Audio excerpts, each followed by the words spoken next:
Muchas gracias, Cindy, por esta hermosa presentación. Para mí, la verdad que es un placer estar acá con ustedes.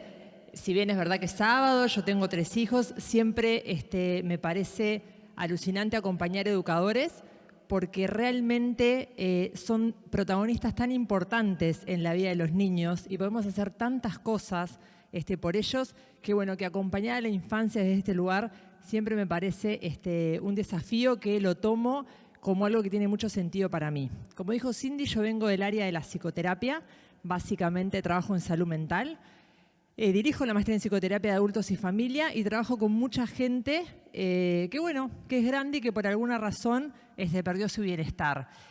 Y hace 22 años que yo básicamente lo que hago es escuchar historias. Y muchas historias que tienen que ver con la forma en cómo estos adultos transitaron su infancia y la forma en cómo los fuimos acompañando.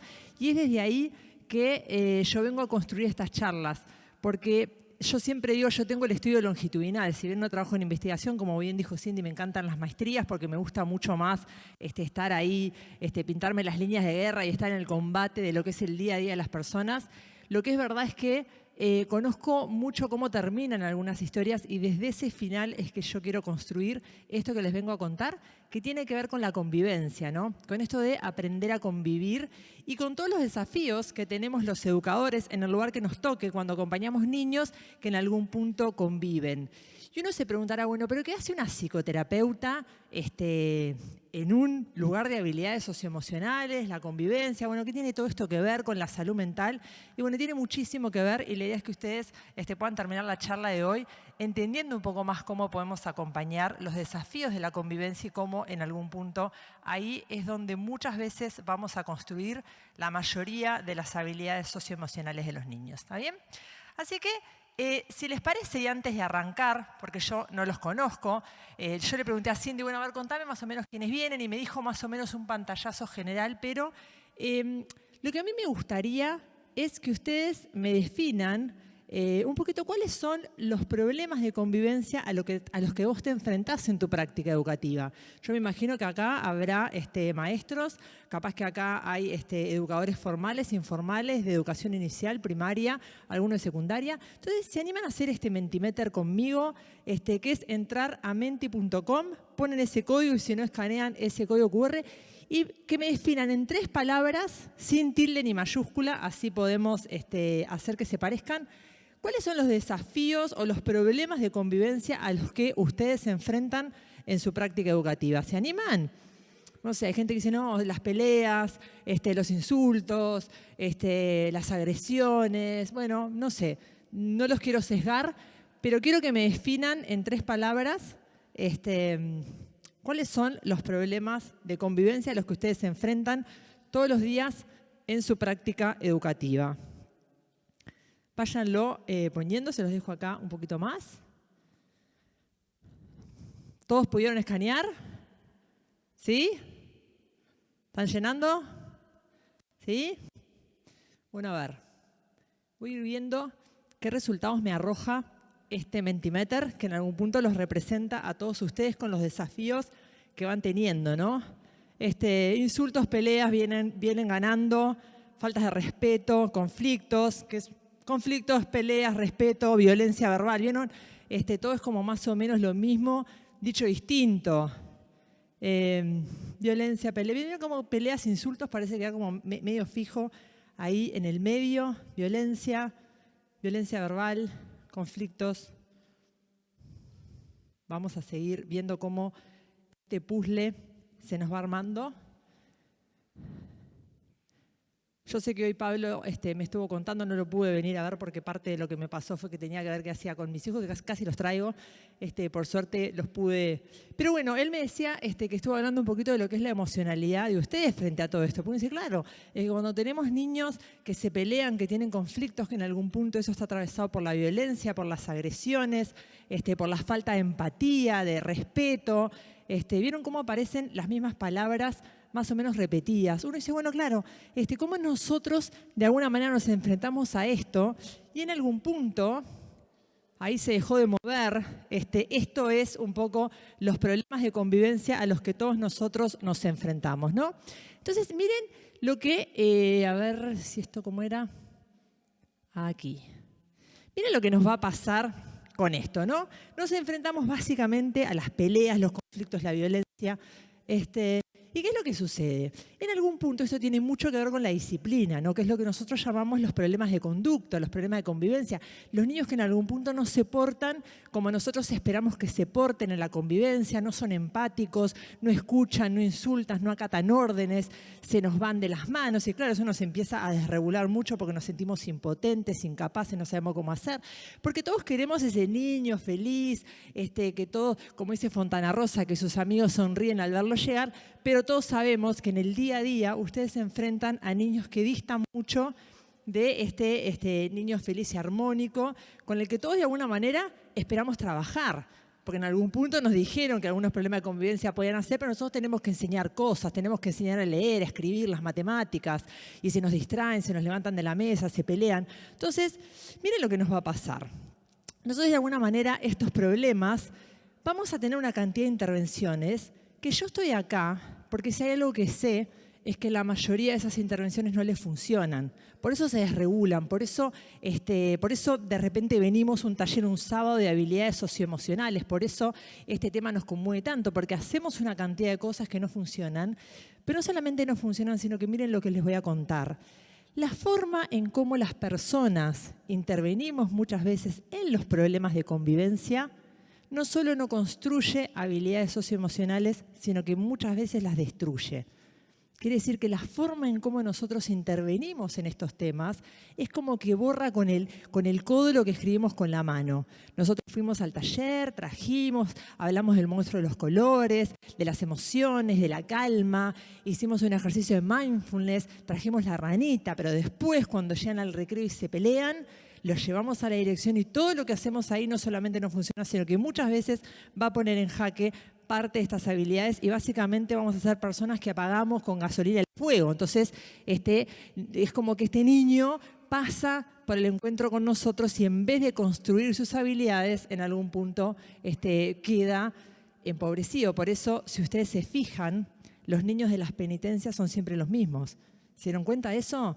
Que el niño va, uno puede decir, a mí cuando la gente me defiende algunos métodos, digo, mira, si querés lo podemos seguir discutiendo, pero las pruebas empíricas están, porque si este niño sigue pasando y sigue teniendo penitencias, claramente hay algo en esta forma de resolver este problema que no parecería estar funcionando.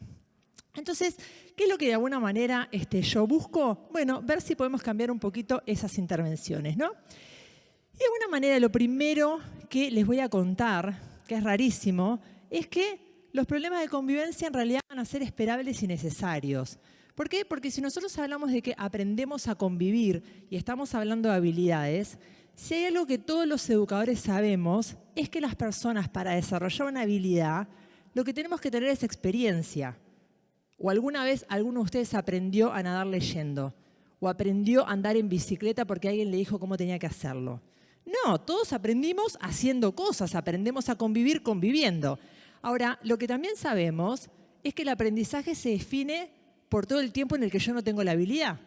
Por eso estoy aprendiendo, porque si la tengo ya la aprendí. Uno podría decir, bueno, en realidad, cuando aprendo algo, cuando dejo de fallar. Yo aprendo las tablas, ¿cuándo las aprendí? Cuando ya de alguna manera las repito. Entonces, uno podría decir, ¿tenemos problema de convivencia?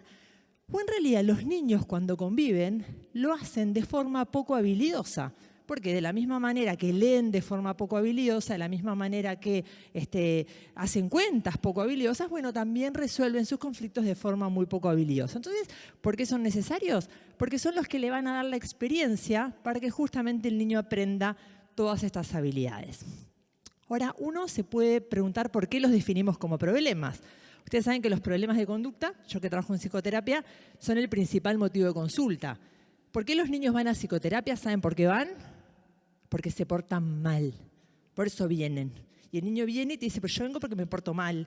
Te preguntas, ¿y qué quiere decir que te portas mal? No sé, pero él sabe que se porta mal, ¿no? Y la mamá viene y se porta mal. Entonces, la mamá le escribe a la psicóloga todo lo que el niño hizo mal y el niño viene porque se porta mal. Y uno dice, ¿por qué lo definimos como problema? Bueno, básicamente por dos cosas. Una es porque cuando nosotros tenemos un problema, bueno, básicamente cuando la expectativa que tenemos no coincide con la realidad, no puedes decir eso es un problema cuando tu estado presente no coincide con el deseado, o la otra razón por la que puedes tener un problema es cuando de alguna manera los problemas superan tus recursos. Que esta foto no se ve, pero es una foto que encontré en Oceanía del Polonio. Hace como 3 semanas fui. De repente viene un descampado. Eso que ven ahí es un parrillero. Esto es Uruguay al 100. Lo primero que hago me construye el parrillero. Y después no me dio la guita. Bueno, no me dio para la casa, pero por lo menos el parrillero. ¿Ustedes saben que es una cosa loca? Está en el medio de un campo un parrillero gigante con una estufa. ¿Es tuyo? Ah, no. Ah, está, por la duda. Sí. Ahí está, porque prioridades son prioridades. Lo primero el parrillero, después. Entonces, bueno, ¿qué? Uno me dice, te faltaron recursos, pero uno dice, bueno, podemos tener un problema porque de repente, porque no tenemos recursos para enfrentar eso que nos pasa. Entonces uno puede decir, bueno, esto no parece ser un problema de los niños, no, parece ser un problema o de las expectativas de los que acompañamos o de los recursos que tenemos para enfrentar esto. Pero si el niño está aprendiendo a convivir, bueno, vamos a ver cómo le estamos enseñando, ¿no? Porque parecería ser que hay algo a nivel de nuestras expectativas o de nuestros recursos que no estaría funcionando del todo bien. Entonces, como ustedes vieron seguramente en la charla de hoy, nosotros tenemos una cantidad de conductas que se apoyan en un funcionamiento mental. ¿Qué quiere decir? Que nosotros para llevar adelante determinados comportamientos tenemos que tener cierta biología, ¿no? Acá tenemos una mamá con un niñito de 11 meses, tiene un campeón, y uno dice, ¿por qué él no tiene la conducta de ir al baño? Porque todavía no tiene biología, el pobre, usa pañales, todavía no tiene cierta maduración como para que esa habilidad se tenga. Bueno, nosotros con las conductas, cuando nosotros definimos esto como un problema de conducta, básicamente estamos creyendo algunas cosas sin darnos cuenta. Estamos creyendo que el niño puede llevar adelante ese comportamiento, que sabe cómo llevarlo adelante, pero que el tema es que no quiere, es un problema de conducta, ¿no? Uno puede decir, bueno, si alguno ahora se levanta y se va, bueno, uno podría decir, bueno, te podés quedar sentado, ¿sabés cómo quedarte sentado? Bueno, de repente no querés quedarte sentado, te levantás, pero de alguna manera podemos llevar adelante ese comportamiento. Ahora, ¿qué es lo que nosotros sabemos con los niños? Si algo que sabemos es que no hay nada que quiera más un niño que portarse bien. ¿Saben por qué? Porque biológicamente ellos saben que su supervivencia depende de nuestro amor y nuestra aceptación. No hay nada que quiera más un niño que mamá, papá, la maestra, el educador, los que están cerca, lo quieran, lo aprueben. Ahora, ¿qué le pasa? Claro, el funcionamiento de su mente no le da para hacerlo todo bien, porque de la misma manera que no le salen algunas cosas, tampoco le salen otras. Entonces, cuando nosotros pensamos en esto como un problema de conducta, partimos de la base de que el niño puede y sabe cómo hacer eso. ¿Y qué es lo que empezamos a hacer? Hacer una cantidad de cosas que funcionan muy bien cuando el problema es de conducta. Premiamos, castigamos, decimos, ponemos consecuencias. Y eso es bárbaro. Si el problema es de conducta, eso por lo general funciona muy bien. Ahora, ¿por qué no funciona con estos niños? Porque de repente el problema no pasa tanto por la conducta, sino que pasa por qué tan habilidosa es esa mente que sostiene este comportamiento. Entonces, lo primero que nosotros tenemos que empezar a tener es la expectativa de que las intervenciones que han demostrado ser mucho más efectivas son las que de alguna manera permiten un funcionamiento mental superior y no tanto un cambio en el comportamiento. Porque el cambio en el comportamiento muchas veces no se logra porque el niño quiere hacerlo, pero no puede ni sabe cómo. No saben la cantidad de niños que dicen: no puedo calmarme, no sé cómo. Yo sé que. Entonces papá le dice: ¿te vas a portar bien hoy? Sí, papá, sí. Acordate que si te portás bien, te compro figuritas del mundial. Y viene el papá y me dice: ¿te das cuenta? Se comprometió, igual fue, y le pegó al amigo. Y sí, porque no tiene mente todavía para regular todo el enojo que le dio cuando el amigo pasó y le pateó la mochila. ¿Por qué? Y porque el enojo vino y se puso el balde, como muchas veces nos pasa cuando nos enojamos, porque levante la mano quien no conoce la sensación de tener un balde en la cabeza cuando estás enojado, ¿no? ¿Quién no ha escrito ese WhatsApp que no debería haber escrito? Yo me acuerdo de un chiste que decía: un teléfono va a ser verdaderamente inteligente cuando te diga: no mandes ese mensaje. Cuando el teléfono te diga: no mandes ese mensaje porque no estás en condiciones de ser habilidoso. Bueno, entonces uno podría decir, bueno, si personas que de alguna manera tenemos más desarrollo no lo logramos, imagínense lo que es el funcionamiento mental de un niño que de alguna manera está construyendo todo este cerebro, está de alguna manera en pleno proceso. De hecho, a veces nos pasa. Yo estoy por escribir un libro que se llama Mi hijo me saca. ¿Saben por qué? Porque no saben la cantidad de veces que lo escucho por semana. Yo te entiendo, Lorena, pero mi hijo me saca. Yo, si te saca a vos, que tenés 45 años de evolución, ¿qué quiere decir? Que estaba muy zarpada la energía que estaba pasando ahí, porque no pudo ni tu niño, pero tampoco pudiste vos. ¿Qué quiere decir? Que era tu match lo que estaba pasando ahí. No sé lo que era, pero me di cuenta que tu cerebro de 45 años tampoco pudo estar regulado. Entonces, vos querés que el de 8 lo logre. Entonces, lo que de alguna manera tenemos que empezar es a desarrollar estrategias que de alguna manera mejoren el funcionamiento mental de estos niños, ¿no? ¿Por qué? Porque de alguna manera nosotros venimos con la capacidad para convivir de forma empática, pero tenemos que aprender a ser empáticos cuando estamos enojados. ¿Y vieron qué difícil que es eso? ¿Ustedes son empáticos cuando están enojados? No, nadie es empático. ¿Saben lo que hace el enojo? Nos dan ganas de matar al otro, lo queremos destruir, le damos donde más le duele. Yo hace mucho tiempo que trabajo con parejas, desde que vengo trabajando con familias, y una de las cosas por las que durante mucho tiempo la terapia de pareja fallaba era porque quería que la gente hablara bien enojada. Y se dieron cuenta que nadie enojado habla bien. Que de alguna manera las parejas que mejor funcionan son las que saben manejar el enojo para conversar en un momento donde el enojo te permite ver al otro. Porque cuando estamos enojados no somos empáticos, ni el niño ni nosotros, porque el enojo de alguna manera genera eso. Entonces nosotros venimos con la potencialidad de ser empáticos, respetuosos, de trabajar con metas a largo plazo, de poder hablar de nuestros problemas, pero tenemos que de alguna manera desarrollar esa habilidad. Y eso se desarrolla en el estímulo. ¿No? Entonces, como nosotros sabemos, y esto en realidad no es nada nuevo, pero nosotros venimos con lo que a veces llamamos como un cerebro de la supervivencia, que es donde está todo este sistema límbico de las emociones primarias. ¿Cómo se llama tu niño? Ramiro. Ramiro nació al mundo. ¿Ramiro se enoja? Se enoja, ¿no? ¿Vos le enseñaste a patalear, le enseñaste a hacer berrinche? Vino solito, ¿no? Como que venía con un software básico donde Ramiro de alguna manera, cuando las cosas no son como él quiere, sabe enojarse y sabe enojarse de una manera que hace que uno se desespere para tratar de solucionar. Y uno dice, ¿y quién le enseñó esto? Su cerebro de supervivencia ya vino con todo un sistema muy primitivo y muy básico para sobrevivir. Entonces cada emoción tiene como un sistema on-off. ¿Qué quiere decir? Que viene como con 2 o 3 botoncitos para funcionar. A mí cuando me dicen que los niños son violentos, digo, lo correcto sería decir que son primitivos. Porque violento es una intención premeditada de hacer daño, donde la crueldad es lo que de alguna manera define el patrón de comportamiento. Y vos lo ves al enano de 6 años que es un divino, que es un tierno, pero rompe todo. Y dice, no es violento, es primitivo. ¿Qué quiere decir? Que cuando se enoja, aprieta el botón. El único que tiene. ¿Por qué? Porque el cerebro viene con uno. ¿Cuál es? Adivinen. Pegar y escupir. Pegar e insultar. Pegar, romper todo. Yo qué sé. Capaz que tiene algún otro. Y vos querés que hable de lo que le pasa, que diga que está enojado. No, eso tiene que ver con el cerebro de la convivencia, que de alguna manera es toda una corteza prefrontal que sabemos que demora unos 20 a 25 años en desarrollarse en su máximo potencial. Entonces, lo que tenemos que entender es que a veces no hay biología para ser empáticos. Porque además esto se nos complica un poquito más con lo que son las variables temperamentales.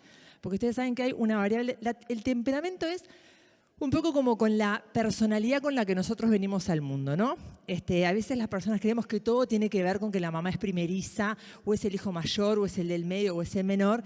Y uno dice, eso sería como creer que venimos al mundo como si fuéramos una hoja en blanco y todo lo que pasa nos va imprimiendo nuestra personalidad. Y lo que nosotros sabemos es que venimos con variables temperamentales que en algún punto regulan nuestra vulnerabilidad para aprender ciertas cosas, donde el tipo de afectividad es una de ellas. ¿Qué quiere decir? Que hay niños más calentones, hay niños más intensos, hay niños más miedosos, hay niños más fluctuantes, hay niños más optimistas.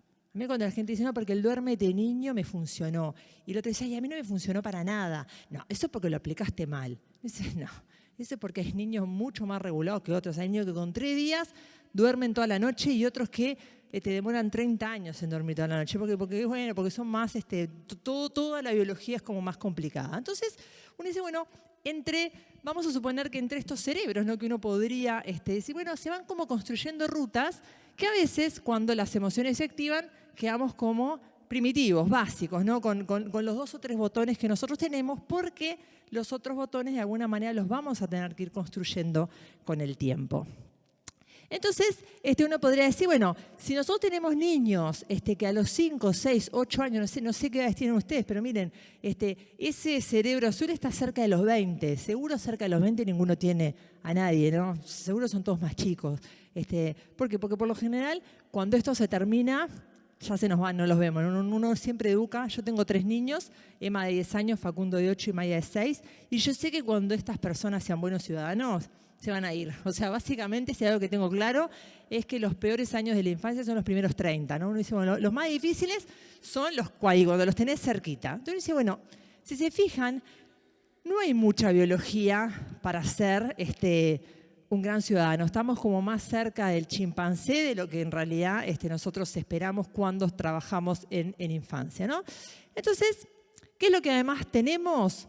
También tenemos diferencias temperamentales que hace que estas rutas, que de alguna manera, esto lo voy a decir, por favor, no digan que yo lo dije, pero ustedes imagínense, porque en realidad, pero es una metáfora que nos sirve, imagínense que entre el cerebro primitivo y la corteza prefrontal hubiera como caminos, ¿no? Entonces, yo me enojo, quiero pegarte, pero imagínense que fuera un trencito a la corteza prefrontal y dijera, no, mira, si le pegás, le va a doler, ¿viste? Y eso no está bueno porque tú lo querés. Y entonces se conecta con otro que dice, no, y aparte la maestra se va a enojar, te va a poner en penitencia. Entonces esa información vuelve al cerebro primitivo y dice, che, no hagas eso porque... Entonces, estas rutas que de alguna manera permiten recuperar información, recordar, hay niños que tienen autopistas, que rápidamente las construyen, que rápidamente regulan, que rápidamente entienden. Y otros que tienen caminos de tierra, que vos ves al de la construcción con un balde de balastro, ¿no? Y que le va poniendo y cada tanto se inunde. Yo vivo en el Pinar, ¿no? Hay gente que vive en el Pinar, que llueve y se llena de pozos, ¿viste? Y dice, bueno, hay veces que esas rutas se construyen con más dificultad. Entonces, de la misma manera que tenemos niños con facilidad para los idiomas, con facilidad para la lectoescritura, con facilidad para los deportes, también tenemos niños que temperamentalmente tienen muchas más facilidades para ser emocionalmente habilidosos, socialmente empáticos. Y hay otros que van a necesitar muchas más repeticiones para poder lograrlo, ¿no? Entonces a mí cuando me traen al niño, no, porque este niño tiene problemas mentales, ¿no? Y ya le ponen la etiqueta de todos los trastornos que se le ocurren, uno lo mira y dice, este pobre niño está muy primitivo, es verdad, y es verdad que los mecanismos primitivos nos complican porque no son mecanismos convivibles. Es muy difícil convivir con mecanismos primitivos, o sea que uno siempre le da la derecha al adulto que acompaña, pero una cosa no quita a la otra. Uno mira y dice, sí, lo que pasa es que este niño necesita mucho más estímulo, mucho más contexto, mucho más repeticiones para poder aprenderlo. Y por lo general son los niños que tienen los contextos más empobrecidos, porque si uno se pone en el lugar del niño, son los más criticados, los más castigados, los más rechazados. Entonces uno dice, es como que entro en un círculo vicioso donde la falta de habilidad en algún punto me aleja del contexto que me la va a enseñar, ¿no? Porque son como los que de alguna manera uno dice, che, te toca fulano, ay, no te puedo creer, en mi grupo, no me lo podrás cambiar porque ya vengo del año anterior que tengo a Mengano. Dice, uno se va dando cuenta que son niños que nos van pesando cuando en realidad son los que también más nos necesitan. Entonces nosotros tenemos diferencias también en esto, ¿no? Entonces, los problemas de conducta, de disciplina, la violencia, la falta de empatía, la falta de respeto, todas estas cosas que nosotros catalogamos de problemas, en realidad podríamos cambiar la forma de definirlos y decir, bueno, son niños que no logran resolver adecuadamente o en forma superior los problemas socioemocionales que se le presentan. Si ustedes se fijan, la mayoría de los problemas de los niños van a tener que ver con interacciones o con emociones que los niños no logran resolver, ¿no? Entonces, si nosotros empezamos a mirarlo de esta manera, podríamos decir, ¿no?, que tenemos estas emociones con botoncitos que de alguna manera siguen siendo muy primitivos y tenemos que ampliar un poco esta consola. Entonces, básicamente, ¿qué tenemos que empezar a pensar? Y por eso estamos en esta jornada. Los problemas de conducta no son problemas de conducta, son fallas en las habilidades socioemocionales también, ¿no? Y a veces nosotros creemos que las habilidades socioemocionales van por un lado, entonces enseñamos las emociones y los problemas de conducta van por otro. Y entonces a mí me pasa que voy a instituciones educativas y me preguntan, no, nosotros tenemos todo un taller para manejar la emocionalidad. No, eso lo tenemos cubierto. Por eso no te llamamos. Pero queremos saber cómo hacemos para que los niños se porten bien. Dice, vamos a charlar de vuelta, porque si tú crees que desde esa mirada tenés un buen programa para desarrollar niños emocionalmente habilidosos, tenemos que cambiar este paradigma, porque de alguna manera el problema de conducta es la expresión de la falla en la habilidad. Y ese es el momento donde de alguna manera el niño necesita más dirección, porque es cuando no le está saliendo bien. Entonces como que ves, además vamos al taller y le enseñamos al niño a nadar. Bueno, después se va a tirar a la piscina y es ahí cuando se está ahogando que de alguna manera necesita que le enseñemos esta habilidad. ¡Ay, Cuchita! La verdad que se ha portado divino, un genio. Sí que es un aplauso se merece cuando terminemos. A vos te estamos dando un aplauso. Divino. Bueno, entonces, ¿qué necesitamos los que acompañemos a Ramiro? Bueno, básicamente necesitamos habilidades para enseñar habilidades, ¿no? Es como decir, nosotros tenemos que ser habilidosos justamente para enseñar estas habilidades de convivencia en el momento donde la habilidad se expresa menos. Entonces, para esto, yo les voy a dar 3 cosas que tenemos que aprender. ¿Por qué les voy a dar 3? Porque a mí me gusta, como siempre, ser práctica, ¿no? Decir, 7 cosas, no vamos a llevarnos 3 cosas de acá como para poder irnos con algo. Primer cosa, todos tenemos que cambiar la mirada. Tenemos que dejar de hablar de problemas de conducta. Tenemos que empezar a hablar de cuáles son las habilidades que los niños tienen que desarrollar. Insulta, ¿cuál es la habilidad? Tiene que aprender a poner en palabras lo que le pasa. Pega, ¿cuál es la habilidad que falta? Tiene que aprender a negociar. No se queda sentado, ¿cuál es la habilidad? Tiene que aprender a esperar su turno. Rompe todo, ¿qué habilidad? Tiene que aprender a recuperar la calma. Si nosotros empezamos a pensar en habilidades, se nos empieza a oxigenar el cerebro, ¿no? Porque yo siempre digo, a veces la pregunta define un poco la respuesta. Si vos pones en Google cómo hago para que se porte bien, no es lo mismo que si pones en Google cómo hago para que se enoje mejor. ¿Entienden? Uno dice, estás en la habilidad, porque en algún punto estás mirando al niño y estás diciendo, bueno, ¿cómo hago yo para que este niño logre desarrollar esa habilidad? Y a veces es importante. Miren, a mí me pasa, yo trabajo hace mucho tiempo con familias, y siempre me pasa que la primera sesión yo los dejo un poco hablar a los papás, a las mamás, porque bueno, vienen como muy cargados, entonces están enojados, y ellos se sientan y me dicen, porque yo quiero saber cómo hago para que no le pegue al hermano. Mientras esa sea la pregunta, nada de lo que yo te diga va a funcionar, porque no estamos en la habilidad. Entonces, ¿cómo hago para que no le peguen? No podemos aprender desde el no puedo enseñarte a no hacer algo. La pregunta es, ¿cómo puedo hacer para que pueda negociar con su hermano? ¿Cómo puedo hacer para que resuelvan sus diferencias de la mejor manera? Todavía no encontré la respuesta, pero bueno, yo la sigo buscando, ¿no? Porque es difícil a veces el vínculo entre los hermanos. Pero miren lo que pasa, ¿no? Cuando uno dice, y esto un poco le decíamos, ¿no? Los niños se portan mal. Yo a veces veo que la gente manda a los niños a los talleres de habilidades, se muestran los colores, y después cuando me dicen que se porta mal, siento que vuelvo a 1938, cuando sentábamos al niño con un gorro que decía burro porque no sabía leer o no sabía escribir. Y uno dice, a mí me sangran los oídos cuando me dicen que un niño se porta mal. No, porque es como decir, es como que le pongas el gorro de burro, porque uno dice, no es que el niño se porta mal, es que de alguna manera lo que nosotros tenemos que entender es que tiene que aprender. Y nosotros con estas habilidades somos mucho menos tolerantes, estamos mucho más apurados y nosotros queremos tener adultos en cuerpos de 8 años. A mí hay padres que me dicen, no, porque yo les digo que haga los deberes porque esto es bueno para su futuro. Y yo le miro y digo, ¿de verdad crees que va a hacer los deberes por eso? O sea, que un comportamiento futuro tan a largo plazo regule un comportamiento presente. Pero no te pasa ni a vos que estás en el asado y te comes el chinchulín aún sabiendo que te va a caer mal y te lo comes igual porque te dan ganas. Y vos querés que de 8 años, ¿entendés? Porque el del futuro esto le va a servir. No, a ver, se va a sentar si le decís que puede hacer los deberes y mira la tele, si no, no va a hacer. ¿Cómo decir? Tenemos que de alguna manera darnos cuenta que bueno, que tenemos que hablar de habilidades, que tenemos que saber que esta biología hay que estimularla para que se active, para que las conexiones se den y que de alguna manera los tenemos que sacar de este lugar de niños que se portan mal y empezar a verlos como niños que necesitan aprender. Segunda cosa importante, el estímulo. Uno dice, ¿cómo aprendemos? ¿Cómo aprendemos a hablar? ¿Cómo Ramiro va a aprender a hablar? Si la mamá le dice mamá, mamá, entonces Ramiro la va a mirar y después va a decir papá, seguro que primero va a decir eso, pero dice, aprendemos por estímulo. Todo lo que nosotros aprendimos, de una forma u otra, alguien lo estimuló. Entonces, en esto del aprendizaje voy a volver a retomar todas las teorías del aprendizaje que nosotros sabemos. Y miren, antes de hablar les voy a contar mi historia, ¿no? Este es un cartel que me dejó mi hija de 6 años el otro día cuando se enojó conmigo. Me dejó, madres pelotudas, no pasar, ¿no? Obvio que no me di por aludida, ¿no? Yo dije, ¿a quién le hablará a esta niña? Porque yo no sé cuáles son las madres pelotudas. Yo, de alguna manera, hice como que no era para mí. Porque aparte madres, o sea que, yo dije, bueno, si viene alguna madre pelotuda, el cuarto de malla no entra. Obviamente, como yo no soy pelotuda, entré orden la ropa.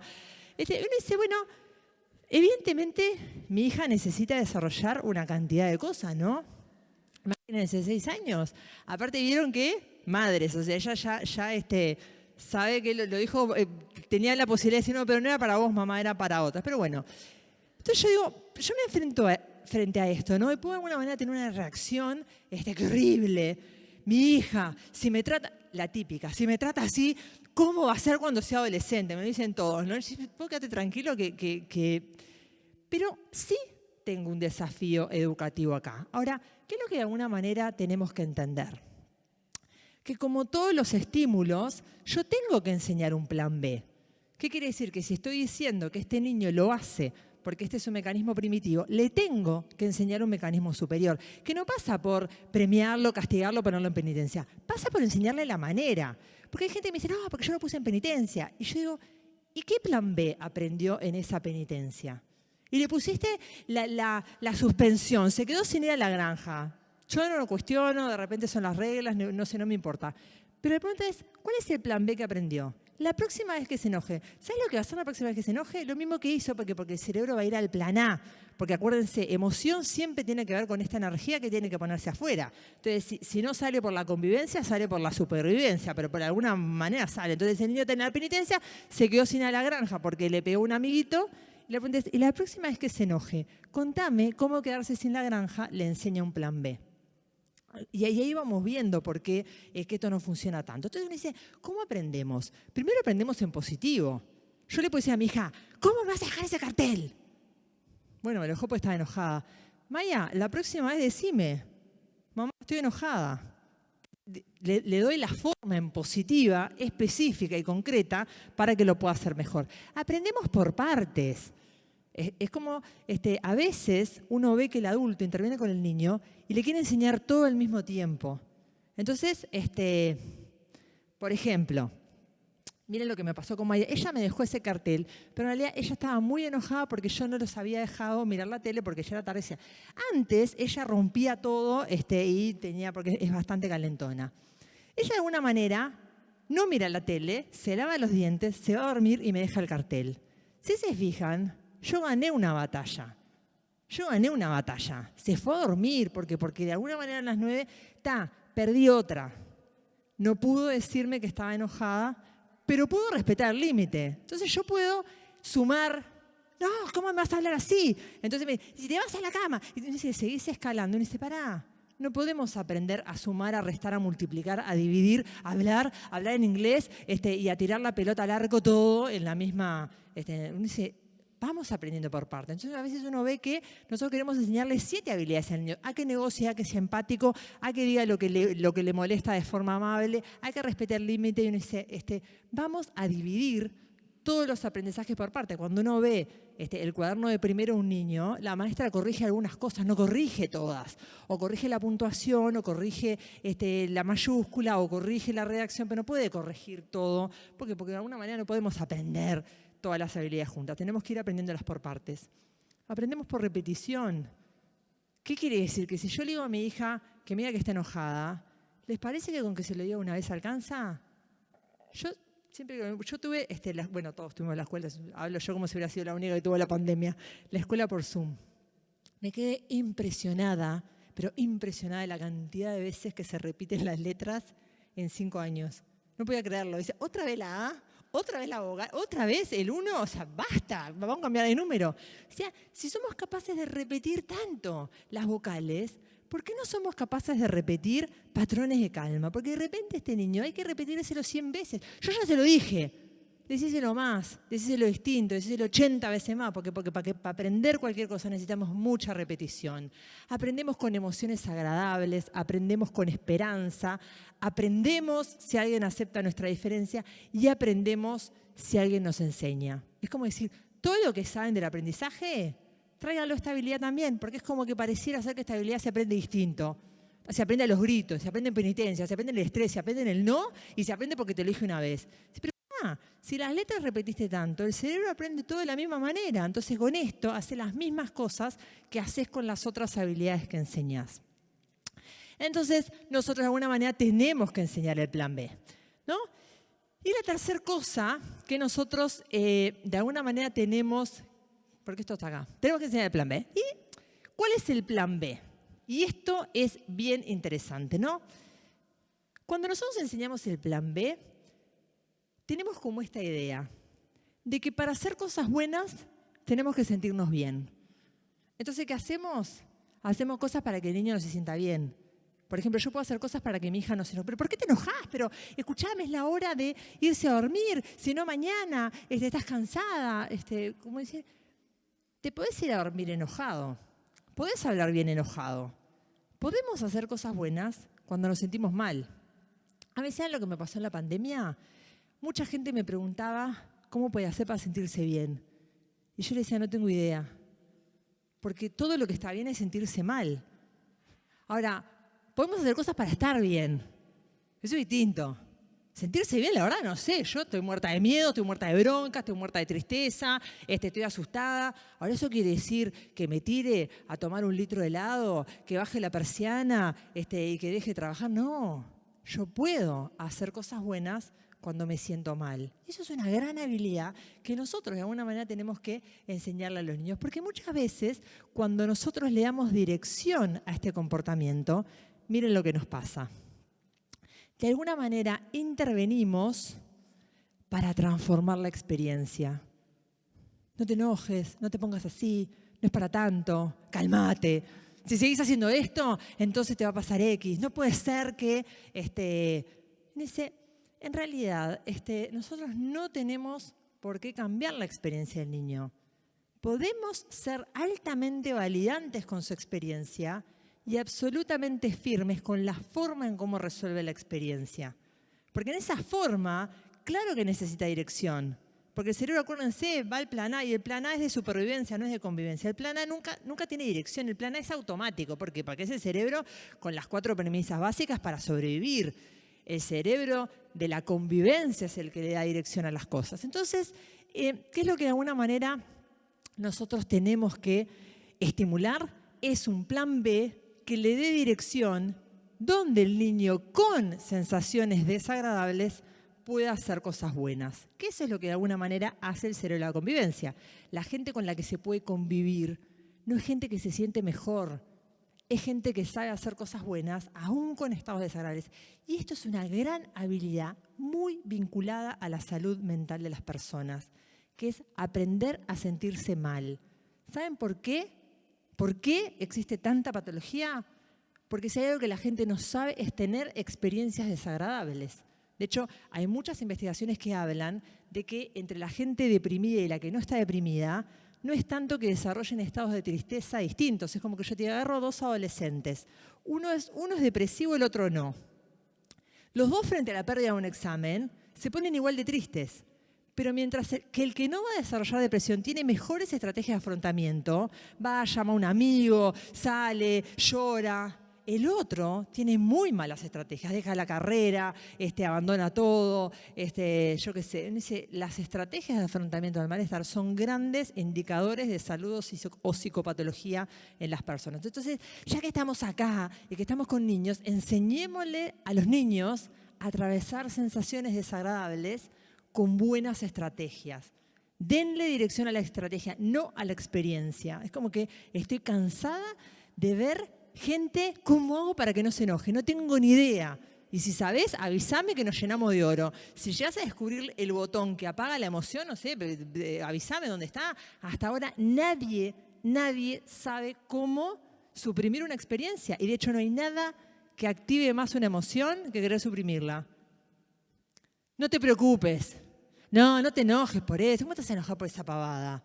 Como decir, si hay algo que preocupa a una persona preocupada, es que le digas que no se preocupe. Si hay algo que enoja a una persona enojada, es que le digas que no se enoje por esa pavada. No decir, explota, porque no podemos suprimir las experiencias, ¿no? Entonces, nosotros tenemos que hacer buenas con experiencias, tenemos que hacer cosas buenas con experiencias desagradables. Y entonces acá es donde uno dice, podemos tener ternura y firmeza, porque lo que a mí me ha pasado en el último tiempo es que conozco gente absolutamente validante que no da dirección. Y conozco gente que da dirección, pero no valía nada. Y uno dice, no, juntemos lo mejor de los dos mundos. Seamos tiernos con las experiencias de los niños, validantes. Entiendo que estás enojado. Todo lo que vimos en los talleres, le ponemos nombre a la emoción, la conectamos con una causa, desarrollamos un patrón de calma, validación al 100%, empatía, regulación. Ahora, una vez que la conexión está, claro que este niño necesita dirección. Pues entonces me ha pasado de ver videos de disciplina positiva, que me rechina un poco el término, porque es como que la disciplina en realidad siempre es positiva, porque es lo que de repente puede ser positivo es el método para impartir disciplina, pero que de repente entonces ves personas que son muy validantes, entonces ves que el nene rompe todo, dice, ¿en algún momento le vas a dar dirección a esto? ¿En algún momento le vas a enseñar a este niño a hacerlo distinto? Porque este niño necesita de tu estímulo para poder aprender ese plan B. Entonces, no tenemos que elegir entre una y la otra. Y acá es donde el corazón y la razón se nos juntan. Y estos son como las competencias emocionales que, seguramente ya todos las conocen, que es esto de poder, de alguna manera, desarrollar acciones que puedan ser superiores, que puedan ser empáticas, compasivas, que tengan dirección con la experiencia que de alguna manera podemos ser absolutamente validantes con eso. Entonces, para terminar, los niños son heterorregulados. Es como decir, el niño necesita que vos lo regules. A mí cuando me hablan de autorregulación, porque el niño no se autorregula. Y no, que se va a autorregular, si no tiene capacidad para hacer eso. No, porque es adicto a las pantallas. No es adicto a las pantallas, es que las pantallas le activan el circuito de la dopamina y no tiene cerebro para poder regular eso. Te necesita para poder darle dirección a esa experiencia. Entonces nosotros esperamos, como esta cosa, ¿no? Que a veces yo siento que la gente cree, no sé, que la salud mental se compra en un kiosco o ¿viste? La bajamos por internet, por Mercado Libre y dice, para poder tener salud mental necesitamos que de alguna manera alguien nos ayude a regular todo esto. El niño no viene con esta capacidad y no porque lo pongas en penitencia la va a desarrollar. Entonces nosotros tenemos que entender que esta posibilidad de darle dirección en algún punto en la infancia tiene que ver con los vínculos. Y en la medida que los niños van desarrollando conexiones, cada vez más van moviéndose a lo que llamamos la autorregulación. Pero al principio, los niños, tú tenés que ser la calma que este niño no tiene y tú tenés que de alguna manera ayudarlo a que pueda serenar esa activación. Entonces, ¿qué 3 cosas tenemos que cambiar? Bueno, tenemos que cambiar las expectativas. No son problemas de conducta, son niños con pocas habilidades y de la misma manera que no tengo la expectativa de que un niño a los 10 años maneje ecuaciones de segundo grado, no debería tener la expectativa de que el niño a los 8 años va a poder ser empático cuando se enoje. Cambiemos las expectativas. De alguna manera nos necesitan para desarrollar esta habilidad. Segundo, cambiemos la medida del éxito. No queremos niños que se porten bien, queremos niños habilidosos para convivir. Que queremos niños con los que podamos convivir. ¿Qué quiere decir? Que de alguna manera necesitamos cerebros de convivencia que tenemos que estimular. Y cambiemos la estrategia. No es solucionemos el malestar para que se entienda. Es con malestar. Hagámonos cargo de que tenemos que enseñarle a los niños a sentir miedo, tenemos que enseñarles a enojarse, tenemos que enseñarles a sentir tristeza, tenemos que ayudarlos a que desarrollen buenos programas para atravesar esto. Entonces, mientras que yo puedo estar, no puede ser que este niño se porte mal. ¿Cuál es la penitencia que le puedo poner para que aprenda?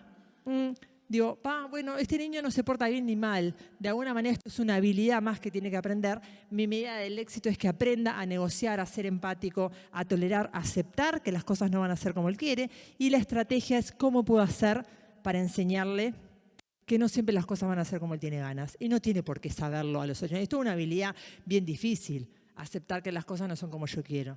No, porque él no, siempre le gusta que las cosas sean como él quiere. Y yo lo entiendo. A mí también.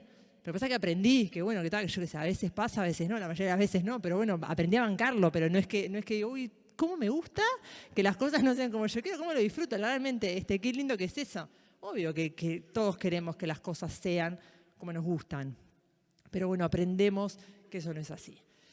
Entonces, a mí me encanta este proverbio africano, ¿no? Que dice, para criar a un niño se necesita una aldea.